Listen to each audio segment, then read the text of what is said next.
নমস্কার বন্ধুরা, আরও একটি নতুন পর্বে আপনাদের সবাইকে স্বাগত জানাই। আশা করছি আপনারা সবাই ভালো আছেন, সুস্থ আছেন। আজকে আমি আপনাদের সঙ্গে এমন কিছু ছোট ছোট টিপস শেয়ার করব, যে টিপসগুলি আমাদের প্রত্যেক দিনের কাজে অনেকটাই সাহায্য করবে। চলুন তাহলে টিপসগুলি দেখে নিই। প্রথম যে টিপসটি শেয়ার করছি বন্ধুরা, অনেকের বাড়িতেই ছোট বাচ্চা থাকে। বাচ্চারা দেখা যায় এইভাবে রং পেন্সিল দেয়ালে দাগ কাটতে থাকে। বাচ্চাদের আমরা বকাঝকা করি, দাগটা তুলতে অনেকটা সময় লেগে যায়। তাই কিভাবে দাগটা খুব সহজেই তুলতে পারি, আমাদের বাড়িতে সাদা কালারের যে টুথপেস্ট আছে, যে কোনো সাদা কালারের টুথপেস্ট আপনারা এইভাবে রঙের ওপর দিয়ে দেবেন। তারপর কয়েক সেকেন্ড রেখে দিয়ে আঙুলের সাহায্যে এইভাবে একটু ডলে নেবেন। দেখবেন কত সহজেই আপনাদের যে রঙটা লেগেছিল কোনো রকম ঘষাঘষি করার প্রয়োজন পড়বে না, পুরো রঙটা উঠে যাবে। আমি দেখুন একটি ভেজা কাপড় দিয়ে মুছে দেখাচ্ছি, একটু কিন্তু রং নেই আর আমাদের কোনো রকম সময়ও নষ্ট হলো না। ভালো লাগলে টিপসটি আপনারাও অ্যাপ্লাই করে দেখতে পারেন।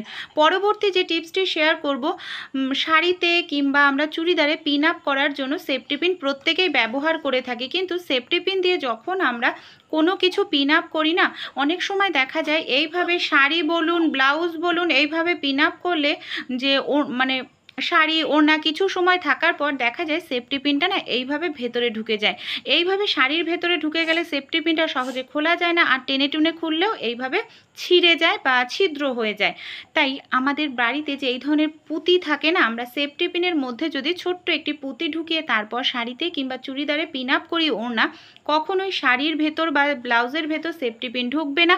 আর যদি পুঁতি একান্তই না থাকে, টিপ কম বেশি আমাদের প্রত্যেক মহিলাদের ঘরেই থাকে, তাই একটি টিপ নিয়ে নেবেন। যে টিপ আপনারা ইউজ করেছেন সেরকম একটি টিপ নিয়ে নেবেন। টিপ সেফটি পিনের মধ্যে ঢুকিয়ে তারপর পিন আপ করবেন। দেখবেন শাড়ি কখনো সেফটি পিনটা ঢুকে যাবে না, শাড়ি ব্লাউজের মধ্যে ছিঁড়বে না।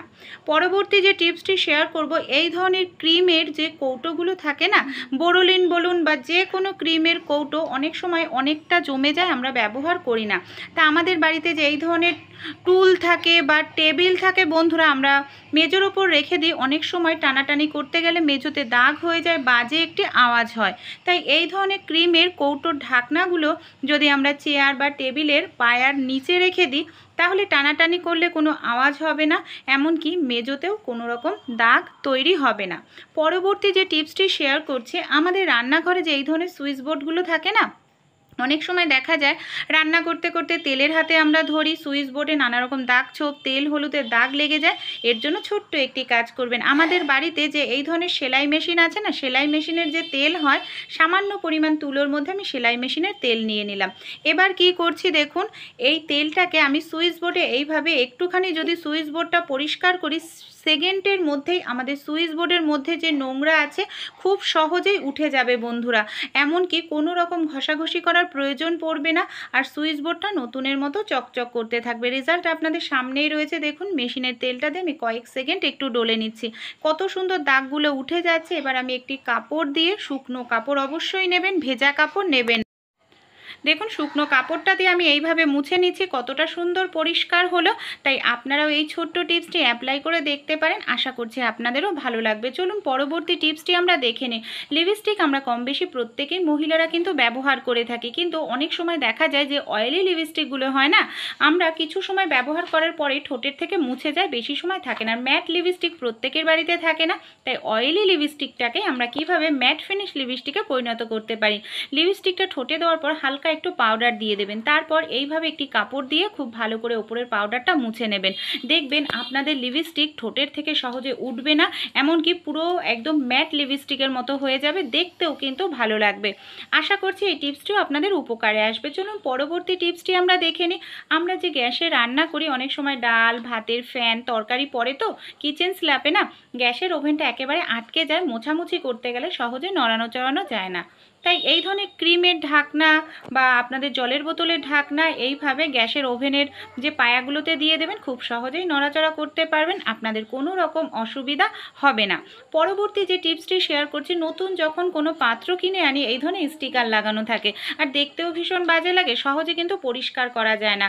আপনারা এইভাবে গ্যাসের ওপর, দেখুন আমি এখানে নতুন যে প্রেশার কুকারটা রয়েছে গ্যাসের ওপর বসে একটু গরম করে নিয়েছি, ছুরির সাহায্যে হালকা করে টান দিলে কত সহজে স্টিকারটা উঠে যাচ্ছে, প্রেশার কুকারে কোনো রকম দাগও নেই। তাই ছোট্ট টিপসটি আপনারা অবশ্যই অ্যাপ্লাই করে দেবেন, কিন্তু কোনো প্লাস্টিকের পাত্র গরম করবেন না। গরম আলুর খোসা ছাড়াতে আমাদের অনেকটা সময় লাগে। তা আমরা যদি মহিলারা একটু বুদ্ধি খাটিয়ে কাজ করি, কোনো কাজই কিন্তু কঠিন বলে মনে হয় না। আমাদের বাড়িতে যে ঝাঁঝরি হাতা থাকে না, ঝাঁঝরি হাতা নিয়ে নেবেন। এখানে আমি একটি কাঁটা চামচ নিয়েছি, ঝাঁঝরি হাতার ওপর আলুটা রেখে এইভাবে কাঁটা চামচ দিয়ে হালকা একটু প্রেস করছি। দেখুন আলুর খোসাটা ঝাঁঝরি হাতার ওপরে রয়েছে আর আলুটা কত সহজেই নিচে পড়ে যাচ্ছে। এই ছোট্ট টিপসটি অ্যাপ্লাই করলে আপনাদের গরম আলুর খোসা ছাড়ানোর জন্য অপেক্ষা করতে হবে না, আর আপনারা জলে ভেজানোরও প্রয়োজন নেই, খুব সহজেই ছাড়িয়ে নিতে পারবেন। পরবর্তী যে টিপসটি শেয়ার করব জুতো নিয়ে। আমাদের বাড়িতে এই ধরনের ছেঁড়া চটি অনেক থাকে যেগুলো ব্যবহার করি না। দেখুন জুতোগুলো একেবারেই নোংরা হয়ে গেছে, নষ্ট হয়ে গেছে। জুতোগুলো ব্যবহার যদি না করা হয় এই ধরনের জুতো দিয়েও কিন্তু আমরা ইউজ করতে পারি। অনেক সময় আরেকটি জুতো থাকে সেটা নষ্ট হয়ে গেছে, তা দুটো জুতোই ফেলে দিই, তা ভুলেও না ফেলবেন না। এখানে আমি একটি বাতসই নিয়ে নিয়েছি আর এখানে নিয়ে নিয়েছি কসবাইট। দেখুন বাতসই আমি সুতো ভরিয়ে নিয়েছি, কসবাইটের সাহায্যে এইভাবে না আমাদের সেলাই করে নিতে হবে। আপনারা চাইলে আঠা দিয়েও কিন্তু লাগাতে পারেন, কিন্তু একটি জিনিস যখন তৈরি করছি যদি একটু মজবুতভাবে তৈরি করি তাহলে কিন্তু আমরা অনেক দিন বন্ধুরা ইউজ করতে পারবো, জিনিসটা সহজে নষ্ট হবে না। এর জন্য আমি খুব ভালো করে একটু সেলাই করে নিলাম যাতে আমি অনেক দিন ব্যবহার করতে পারি। এইভাবে সেলাই করে নেওয়ার পর দেখুন খুব ভালো করে আমি টাইট করে একটু গিট দিয়ে নিচ্ছি। তারপর আমি দেখাচ্ছি যে এই জুতোটা আমাদের কত উপকারে আসতে পারে। জুতোর আর একটা অংশ ফিতা ছিঁড়ে গেছিলো তাই ফেলে দেওয়া হয়েছে। চলুন তাহলে দেখে নিই। সেলাই করে গিট দিয়ে নিয়েছি। এটাকে আমি জুতোটাকে নিয়েছি বাথরুমে। অনেক সময় দেখা যায় বাথরুম পরিষ্কার করার যে ব্রাশ থাকে সেটা হয়তো ছিঁড়ে গেছে, নষ্ট হয়ে গেছে, কেনা হচ্ছে না। তাই হারপিক দিয়ে তো ডাইরেক্ট হারপিক দিয়ে কসবাইট দিয়ে পরিষ্কার করা যায় না, তাহলে কিন্তু হাতের ক্ষতি হয়ে যায়। এইভাবে যদি আমরা একটি কসবাইট পুরনো জুতোর নিচে সেলাই করে নিই, কত সহজেই ডাইরেক্ট হাত না লাগিয়ে আমাদের হারপিকও হাতে লাগবে না, এমনকি আমরা বাথরুমের যে মেঝেটা খুব সহজেই পরিষ্কার করে নিতে পারবো। শুধু বাথরুম নয়, আপনারা চাইলে এইভাবে রান্নাঘরে একটি তৈরি করে নিয়ে রান্নাঘরে টাইলসও পরিষ্কার করে নিতে পারেন। দেখুন বাথরুমের টাইলসটাও কত সুন্দর পরিষ্কার হয়ে যাবে বন্ধুরা। আর এইভাবে কিন্তু হাত দিয়ে আমাদের ধরতেও সুবিধা হবে, কারণ আমি হাতের মধ্যে এইভাবে জুতোটাকে পরে নিয়ে যে কোনো জায়গায় আপনারা পরিষ্কার করে নিতে পারেন। আমি জল দিয়ে ধুয়েও দেখাচ্ছি, দেখুন কতটা সুন্দর পরিষ্কার হলো। তাই ছোট্ট টিপসটি অ্যাপ্লাই করে আপনারাও দেখতে পারেন, কোনো রকম ব্রাশ কেনার প্রয়োজন পড়বে না। ব্রাশ কেনা ছাড়াই আপনারা এই কাজটি করে নিতে পারবেন। পরবর্তী যে টিপসটি শেয়ার করব, দেখুন আরও একটি পুরনো জুতো আমি নিয়ে নিয়েছি। এখানে পুরনো একটি প্যান্ট নিয়েছি, যে প্যান্টটা আমার ছেলের ছোট হয়ে গেছিলো। আপনাদের যদি বড় প্যান্ট থাকে তাহলে অবশ্যই কিন্তু সেলাই করে নিতে হবে। যেহেতু আমার প্যান্টটা ছোট তাই জুতোর থেকে গার্ডারের অংশটা অনেকটাই ছোট, আমার এখানে সেলাই করার প্রয়োজন পড়বে না। আমার এখানে প্যান্টটা ছোট বলে জুতোর থেকে বের হয়ে যাচ্ছে না। যদি আপনাদের কোমর ঢেলা হয় তাহলে অবশ্যই চারপাশ এইভাবে সেলাই করে নেবেন। তারপর দেখুন আপনারা হাত ঢুকিয়ে এইভাবে মুছে নিতে পারেন, ধরতে সুবিধা হবে। বা যাদের অনেকেরই হয় হাঁটু নিচু হয়ে বসে মুছতে অসুবিধা হয়, অনেক বয়স্করা মারাই আছেন, তারা এইভাবে জুতোটা পায়ে পরে নেবেন। পায়ে পরে নিয়েও দেখুন খুব সহজেই কিন্তু আপনারা ঘরটা মুছে নিতে পারবেন, এমনকি হাত দেওয়ার কোনো রকম আপনাদের প্রয়োজনই পড়বে না। বন্ধুরা এই আইডিয়াগুলো যে আমি প্রত্যেককেই করতে বলছি এমন নয়, যাদের ভালো লাগবে আইডিয়াগুলো তারা অ্যাপ্লাই করে দেখতে পারেন। পরবর্তী যে টিপসটি শেয়ার করব, আমাদের বাড়িতে যে এই ধরনের ব্লাউজগুলো থাকে শাড়ির ম্যাচিং করা, একবার পরার পর যদি আমরা ধুয়ে দিই এর সুতোর কাজটা বেশি দিন ভালো থাকে না, নষ্ট হয়ে যায়। আর দেখুন ঘামের গন্ধও থাকে, তাই ব্লাউজটা না ধুয়েও আমরা ইউজ করতে পারি। ব্লাউজের দেখুন এখানে বগলের দিকে আমি একটু পাউডার দিয়ে নিলাম, পাউডার দিয়ে খুব ভালো করে হাতের সাহায্যে এইভাবে ডলে নেব। তারপর ব্লাউজটাকে 10 থেকে 15 মিনিটের জন্য রোদ্রে রাখবো, তাহলে ধোয়ার প্রয়োজন পড়বে না। ব্লাউজের কালারটাও ঠিক রাখবে, সুতোটাও নষ্ট হবে না। রুটি করার পর অনেক সময় তাওয়াটা না এইভাবে পুড়ে যায়, আর পোড়া তাওয়া পরিষ্কার করতে গেলে অনেকটা ঘষা মাজা করতে লাগে। এখানে তাওয়াটা গরম করে নিয়েছি, গরম তাওয়ার ওপর আমি দিয়ে দিলাম কিছুটা পরিমাণ জল। এবার দেখুন আমি সাদা কালারের টুথপেস্ট নিয়ে নিয়েছি। খুব ভালো করে টুথপেস্ট আর জলটাকে মিশিয়ে তাওয়াটার গায়ে লাগিয়ে এখানে আমি তাওয়াটাকে রেখে দেব এইভাবেই 10 মিনিটের জন্য।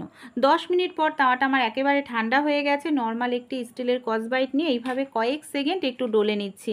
এতে কি হয়, আমাদের সময়টা বেঁচে যায়, তাওয়াটাও কিন্তু খুব সুন্দর পরিষ্কার হয়ে যাবে। দেখুন কয়েক সেকেন্ড ডলার পর রেজাল্ট আপনাদের সামনেই রয়েছে। এবার আমি আপনাদের নর্মাল জল দিয়ে তাওয়াটাকে ধুয়েও দেখাবো। রেজাল্ট আপনাদের সামনেই কিন্তু কতটা সুন্দর পরিষ্কার হলো। ছোট্ট টিপসগুলি যদি ভালো লেগে থাকে অ্যাপ্লাই করে দেখ।